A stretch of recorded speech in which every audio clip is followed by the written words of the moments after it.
Everyone, আসসালামু আলাইকুম। সবাই কেমন আছেন? আশা করি ভালো আছেন। আমি সকালবেলা ঘুম থেকে উঠেই একটা চিৎকার শুনতে পাই। আমি ভাবলাম এটা কোনো বিড়াল হবে। তারপর ঘুম থেকে উঠে আসার পর দেখার পরে কাছে যাওয়ার পরে দেখি একটা ছোট্ট একটা পোষা বিড়াল নেটে আটকে আছে। এই যে সবাই দেখতে পাচ্ছেন, নেটে আটকে রয়েছে। এটা প্রায় 2 দিন ধরে অনেক কষ্ট করতেছে নেটে আটকে থাকার পরে। আমি চিৎকার শুনে আসলাম, আসা দেখে এটা নেটে বন্দি আছে। দেখছেন একটা অবস্থা রয়েছে। এটার চিৎকার শুনে আমার খুবই খারাপ লাগলো। তারপর কাছে চলে আসলাম, দেখেন এটা আমাকে দেখে চিৎকার করতেছে।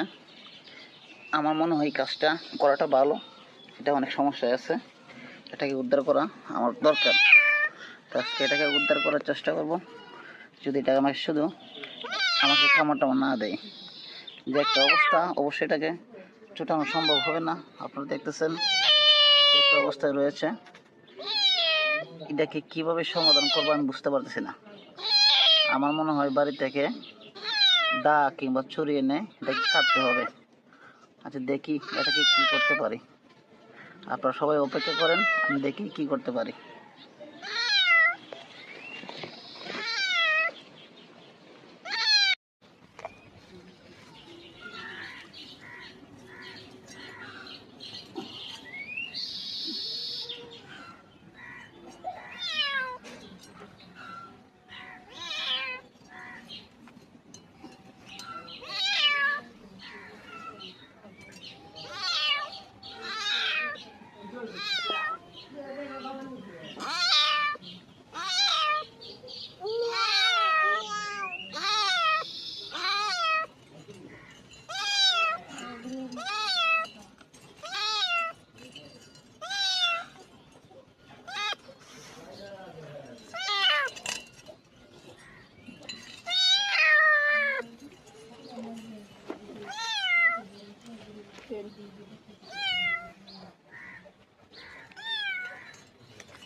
আলহামদুলিল্লাহ, অবশেষে